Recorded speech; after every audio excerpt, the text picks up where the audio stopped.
और बांग्लादेश को हमने आज़ाद करा दिया, पाकिस्तान के 2 टुकड़े हुए। I think it was a spectacular operation, one of the master pieces in global military history.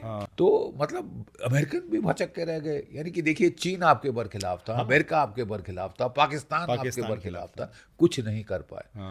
और बांग्लादेश को हमने आज़ाद करा दिया। उस वक्त जब मैं ग्राउंड पे था तो I was far too junior, मैं सेकंड लेफ्टिनेंट था, तो ये बड़ा पर्सपेक्टिव तो मेरे को नहीं वहाँ पे उस वक्त नहीं प्राप्त हुआ। But I was very lucky कि मैं बाद में मिलिट्री ऑपरेशन डायरेक्टरेट में एक नहीं 2 टेन्योर्स मैंने किए, straight away under the army chief, under the जहाँ पे पूरी प्लानिंग होती है वॉर की, तो वहाँ पे मैं था वहाँ पे श्रीलंका के युद्ध के दौरान, जम्मू कश्मीर में टेररिज्म थी उसके दौरान, और फिर मैं था कारगिल के युद्ध के दौरान। यू सी, सो वहाँ पे बहुत सारे दस्तावेज हैं जो कि इस वॉर से लिंक्ड हैं, जो मुझे देखने का मौका मिला। और फिर मैं खुद मिला जनरल JFR जेकब साहब से, who was, you can say, the mastermind of this victory. तो उस वक्त देखिए, एक बड़ी डिबेट चल रही थी भारत की सशस्त्र सेनाओं में कि भाई अगर हमने हमला करना है तो ये तो बिल्कुल क्लियर था कि हमारा प्रायोरिटी एरिया बांग्लादेश होगा, ईस्ट होगा, और वेस्ट में हम एक होल्डिंग डिफेंस अख्तियार करेंगे, ऑफेंसिव डिफेंस, ताकि वो कोई गेंद ना कर पाए, उसको ऑफ बैलेंस रखेंगे। लेकिन मेन एफर्ट हमारा ईस्ट में होगा, बांग्लादेश में होगा। तो ये ईस्ट वर्सेस वेस्ट थिएटर, ये प्रायोरिटाइजेशन तो हो चुकी थी। अब बांग्लादेश के अंदर सेंटर ऑफ ग्रेविटी क्या होगा? जब हम ऑपरेशन लॉन्च करते हैं तो भाई फोकस एरिया कौन सा होगा? तो वो 2 थे। एक था कि या तो हम जाएं ढाका की राजधानी की तरफ, लेकिन एक और स्कूल ऑफ थॉट था कि नहीं साहब, पाकिस्तान की सारी रसद, सप्लाई, आर्म्स, एमुनेशन वेस्ट से आ रहा है, समुद्र के रास्ते। तो जो चिटागोंग और खुलना की बंदरगाह है, वो की सेंटर ऑफ ग्रेविटी हैं, वो हमारे हाथ आ जाए तो ये फाइनेंशियली क्रिपल हो जाएगा, ये क्रिपल हो जाएगा। नाउ ये जो स्कूल ऑफ थॉट था, सेकंड स्कूल ऑफ थॉट, ये आर्मी हेडक्वार्टर्स में जनरल के Singh, director general military operations होते थे, वो उन्होंने मैनेकशॉ को, फील्ड मार्शल सैम मैनेकशॉ को कन्विंस कर दिया था कि ये सही अप्रोच है। तो जब उनकी ईस्टर्न कमांड में इसके ऊपर डिस्कशन हुई, बातचीत हुई, तो ईस्टर्न कमांड में तब चीफ ऑफ स्टाफ से जनरल JFR जेकब, बहुत कम लोगों ने ये नाम सुना है।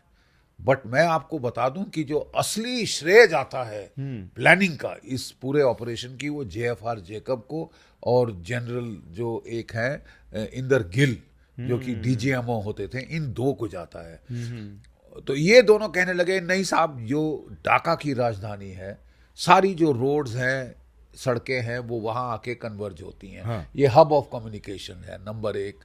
नंबर 2, वहां सरकार की सीट है, पॉलिटिक्स वहां से चलता है, you know, that is the command and control centre. Right. और उसके बाद जो ईस्टर्न आर्मी कमांड जो पाकिस्तान की थी, जिसके जनरल नियाजी साहब वो करता धरता, वो वहां उनका हेडक्वार्टर है, ईस्टर्न आर्मी कमांड। सारा नर्व सेंटर वो है। इसको आप हिट कर दें तो अपने आप बाकी सब कोलैप्स हो जाएगा। और बड़ी सही बात कही जनरल JFR जेकब ने कि जितना आप अपने ऑपरेशन दक्षिण की तरफ करेंगे, नदियों का पार्ट चौड़ा होता जाएगा। जब वो समुद्र के पास जाती हैं, वो शुरू में 6 से 8 किलोमीटर का पार्ट होता है, समुद्र के पास जाके तो 50-60 किलोमीटर का हो जाता है। उसको पार करना, उसमें ब्रिजिंग करना असंभव है। यू नो, बहुत प्रॉब्लम आपको आएगी, कीचड़ भी ज्यादा बढ़ेगा, स्वम्पी एरिया में आप जाएंगे। And he was absolutely right. और फिर धीरे धीरे उन्होंने सैम को मना लिया और उन्होंने ढाका की राजधानी को की सेंटर बनाया। और ईस्ट से जनरल सगत सिंह आ रहे थे और वेस्ट से आ रहे थे अपने जनरल टेपी रायना, जो कि 2 कोर के कमांडर थे, और वहाँ 4 कोर कमांडर थे वो। और नॉर्थ से फिर हमने हमला किया। वो उसको बोला जाता था कि 101 कॉम जोन एरिया, उसमें वो 20 माउंटेन डेवर कई और डिवीजन के ब्रिगेड्स वहां से निकाल के, हिमालयन फ्रंट से निकाल के वहां डाले गए। सबसे जो पहले पहुंचने वाले जो थे ना, वो बहुत स्पीड पे बड़े जनरल सगत सिंह, और वहां बड़े सारे नदियां नाले थे, उन्होंने हेलीकॉप्टर से बाउंस कर लिया उनको। मतलब ब्रिजेज नहीं बना, वो सोच रहे थे कि पाकिस्तानी की हम पुल बनाएंगे, ये बनाएंगे, वो बनाएंगे, टाइम लगेगा, बट हम उनको सीधा पार करते गए और Blitzkrieg ब्लिट्सक्रीग टाइप ऑपरेशन किया। Absolutely right you are. और जिसको बोलते हैं expanding torrent concept of attack, यानी कि जब एक नदी नाला बह रहा है वेग से, कोई चट्टान आती है तो वो सारा जोर नहीं लगाता कि उसको उखाड़ेगा फिर आगे बढ़ेगा, वो जो दोनों तरफ से होकर आगे निकल जाता है। This is exactly the strategy we followed. And why did we follow this strategy? Because हमने देखा कि पाकिस्तान के नियाजी साहब को भी दो ऑप्शन थे। एक कि मैं बॉर्डर पे स्ट्रांगली फाइट करूंगा, मैं 1 इंच अंदर नहीं आने दूंगा, which was actually stupid. Yes, क्योंकि इतने वो बड़े तो आपको उतनी ताकत नहीं थी कि आप 1-1 इंच को रोक सकें। और दूसरा था कि मैं ढाका का जो ट्रायंगल है कोर, जो कि 3 नदियों के बीच के ट्रायंगल में, मेघना, पद्मा, ब्रह्मपुत्र के बीच में वो पड़ता है, तो उसको स्ट्रांगली डिफेंड करूंगा और लाइटली फाइट करूंगा। अगर वो ये करते तो हमारे लिए बड़ा तकलीफ हो जाती। लेकिन उसने ये नहीं किया। Right, they had 2 options to choose. उसको बड़ा विश्वास था अपने ऊपर, आत्मविश्वास की नहीं साहब मैं 1 इंच नहीं अंदर आने दूंगा। जैसे कि 65 वॉर में हमने कोई 10 किलोमीटर जा चुके लाहौर की तरफ, और सियालकोट में उतना ही 8-10 किलोमीटर, तो 8-10 किलोमीटर में हम इनको रोक देंगे। ये सोच थी जनरल नियाजी की। जनरल जेकब ने जब देखा कि उसने इसके मुताबिक डिप्लॉय किए हैं अपने फोर्सेस, फॉरवर्ड डिप्लॉयमेंट की, तो उसने बाईपासिंग टेक्निक शुरू करी कि फॉरवर्ड जो मोर्चे है, जो किलेबंदी है, उसको बाईपास करो और गहरे घुसो। जैसे कि पानी, मैंने बताया, पत्थर पे टक्कर नहीं मारता रहता, राइट, दोनों तरफ हो गया एक्सपेंडिंग टॉरेंट, बाईपास करके ढाका की तरफ जाओ, और ढाका गिर गया तो सब गिर गया, it is the key stone, everything will fall. और बिल्कुल यही हुआ। और फिर हमने पहले तो ये जो 2 मेन अटैक्स किए थे, और अफसोस की बात यह है कि जो 2 कोर के जनरल रायना साहब थे, उन्होंने बोला नहीं साहब, आर्मी हेडक्वार्टर ने कहा है कि इनकी तरफ जाओ, तो वो मुड़ गए यहाँ ढाका की तरफ जाने के बजाय, नहीं तो और भी जल्दी पकड़ लेते हम लोग, और वो जाके दलदल में फंस गए। एक्चुअली बिल्कुल वही जो हुआ जो जेकब साहब ने कहा था। बट हमने ईस्ट से जनरल सगत सिंह बहुत स्पीड से आए और ढाका को बिल्कुल वो तोपों की जद में ले आए।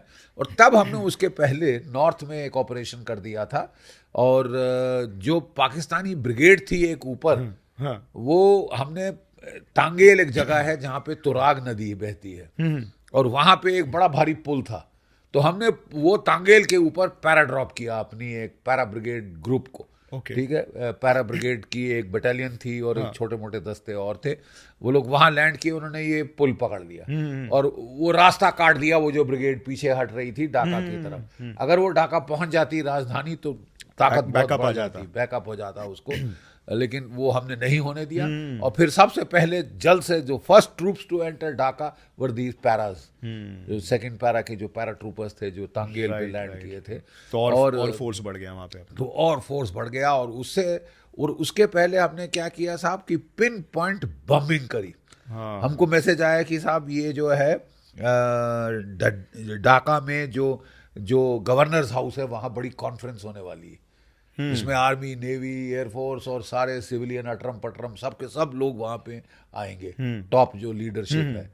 तो हमने अपने 4 जहाज भेजे MiG-21, वो रॉकेट से लैस, उन्होंने जाके लो फ्लाइट करी और सीधा जहां कॉन्फ्रेंस हो रही थी साहब, वहां वो जो उनकी बड़ी बड़ी बे विंडोज थी ऐसे, उनके थ्रू रॉकेट दागे, और अपने जनरल नियाजी और गवर्नर साहब वो तो दुबक गए सारे के सारे, टेबल के नीचे सारे शैंडलियर्स टूट के पड़े, कांच चकना चूर हो गया, वहां बहुत बुरी हालत हुई। और नियाजी तो फपक के रोने लगा बच्चों जैसे कि पिंडी में बैठे हरामजादों ने मरा दिया।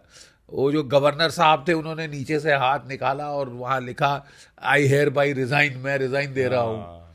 मतलब ये उनका मनोबल टूट गया था, कॉन्फिडेंस ही शायद। और अगले दिन भी अटैक किया, तो नियाजी के हेडक्वार्टर पे अटैक किया, पिन पॉइंट एयर अटैक, और इससे इनका बिल्कुल कमर टूट गई साहब। राइट। और तब जनरल जेकब साहब हमारे वो हेलीकॉप्टर लेके फ्लाइंग करे, उनको मैनेक्शॉ ने बोला गेट अ सरेंडर। तो उन्होंने सीज फायर के लिए टॉक्स मांगी थी अमेरिकन के थ्रू, ये वो ये एंड ऑल दैट। तो नियाजी के हेडक्वार्टर पहुंच गए जनरल जेकब हेलीकॉप्टर लिया, और जहां वो उतरे तो उनको देख के बहुत चक्के रह गए पाकिस्तान के सिपाही, ये हिंदुस्तान का हेलीकॉप्टर ढाका रेस कोर्स पे लैंड कर रहा है। तो वो ऐसे मुंह ताक रहे थे, तो उसने कमिया, you know, he was a great bully जिसको बोलते हैं ना, तुमको देखता नहीं जनरल ऑफिसर सैल्यूट नहीं करता, सैल्यूट करा, ये सिखाया है तुमको? तो उन्होंने सैल्यूट कर दिया, बोला हमको ले जाओ तुम्हारा नियाजी साहब का हेडक्वार्टर। तो वो बेचारे जीप ले आए, उनको ले गए। तो वहाँ जनरल नियाजी के पास पहुंचे, बोले general Niazi the game is up, ये सरेंडर डॉक्यूमेंट्स हैं, ठाक करके मुंह पे फेंकी, मैं तुमको 20 मिनट दे रहा हूँ, इनको देखो और उसके बाद इनको साइन करो। बोले सरेंडर, लेकिन मैंने तो सीज फायर मांगा था। कहता जनरल नियाजी तुमको तुम्हारी हालत पता है, कल ही तुम बॉम्बिंग से बाल बाल बचे हो जिंदा, तुम चाहते हो मैं फिर बॉम्बर तुम्हारी तरफ भेजूं? हमको पता है तुम कहाँ पे हो, कहाँ रहते हो, कहाँ छुपते हो, ठीक है। और दूसरा, तुम जानते हो कि मुक्ति बाहिनी के लोग ढाका में आ गए, तुमने इनकी औरतों के साथ जो हाल किया था, ये तो तुम्हारी खून के प्यासे हैं, तुमको तो ये वो जो बकरे काटने वाली जो होती है मैशेट, उससे काट काट के तुमको तुम्हारी औरतें बच्चों के क्या हाल करेंगे, तुम मरवाना चाहते हैं अपने सिपाहियों, डू यू अंडरस्टैंड? वो भचक्का होके सुनता रह गया। कल anyway I am giving you 20 minutes, मैं तब तक बाहर चक्कर लगा रहा हूँ, सिगार पी रहा हूँ, तुम जरा फैसला करो और मेरे को बताओ। तो वो बाहर घूमने लगा, 20 मिनट हुए, अंदर गए जनरल नियाजी, वो बेचारा भचक्का, उसको तो सदमे में था, तो वो देख रहा था, तो उसने कहा हैव यू साइंड दिस? तो उसने कहा I take it as signed, उठा लिए, you will surrender your sword to general Jagjit Singh Arora today at 4 o'clock in the Dhaka race course. Well, I don't have a sword. Then get a pistol. I don't have a pistol. Borrow your ADCs. You know, ऐसे धड़ल्ला दिया उसको, और वो मतलब भौचक्का, उसने हथियार डाल दिए साहब। 93,000 कैदी, जो तो कॉन्फिडेंस ही चला गया, पूरा डर गया, full That is what I'm saying. It is the power of personality in war. Right. The power of This was more like a negotiation. This was more सामने like वाले को एकदम लोएस्ट हावी हो जाना उसके माइंड के ऊपर, you know? और चारों तरफ से घेर रखा था, ये नहीं कि हम पैरा की जो पलटन थी वो ढाका के अंदर पहुंच चुकी थी, यहाँ से टैंक्स हमारे PT-76 वो भी ढाका पहुंच चुके थे। राइट, तो मतलब हालत हालत तो उसको दिखाई दे रही थी, चेकमेट कर दिया बिल्कुल। और लेकिन अगर वो चाहता, हमदुर रहमान कमेटी ने यही उससे पूछा था कि तुम्हारे पास तो कोई 20-30 हजार फौजी थे ढाका में, वो मोस्टली उनके ऑर्डिनेंस और सर्विस कोर और ये सब के थे, बट तुम उनसे कुछ तो लड़ सकते थे, एक हफ्ता तो लड़ लेते, तो कम से कम ये हाल नहीं होता हमारा। लेकिन उसने कहा he bullied me into surrender, Jacob bullied me into surrender, जैसे कि नहीं तुम छोटे बच्चे हो, छोटे बच्चे हो।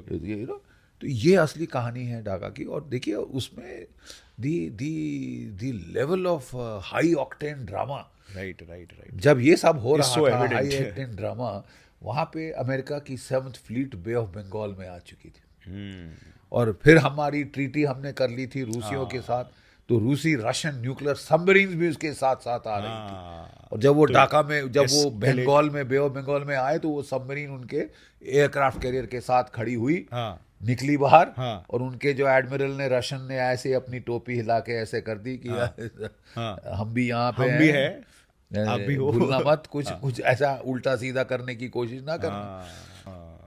ना सिर्फ भारत के सैन्य इतिहास में, दुनिया के इतिहास में एक मास्टरपीस माना जाता है। सर आपने ब्यूटीफुली पूरी स्टोरी एक्सप्लेन की, राइट, सारे टैक्टिकल नेगोशिएशन सब कुछ, तो आई थिंक ये चैप्टर ही सबके लिए क्लियर हो गया होगा। ये चीजें हैं जो ज्यादातर पता नहीं है उस युद्ध हाँ, मतलब एकदम निटी ग्रिटीज में जाकर, तो मेरे को तो बहुत कुछ इससे मतलब एक इनसाइड पर्सपेक्टिव मिल गया कि एक आर्मी जनरल कैसे सोचते फर्क डाल सकता है, कैसे और एक डिसीजन से कितना फर्क पड़ सकता है, लाइक उन्होंने स्ट्रैटेजी, अगर वो बॉर्डर को गार्ड करने की जगह पे वो ट्राइंगल बनाने के सोचते हो आते तो शायद से कुछ और हो सकता था, इतिहास ही बदल होता। हाँ, मे बी यूएस पहले आ जाती थी, सीज फायर हो जाता, यूएन की फौजें आ जाती बीच में, और ये वो, और फिर तो जैसे कश्मीर का पटरम चल रहा है, right. So one decision can change the fate, the course of the battle. अगर आपको ये क्लिप पसंद आई तो पूरे पॉडकास्ट का लिंक नीचे डिस्क्रिप्शन में, इंडल्ज एंड एंजॉय।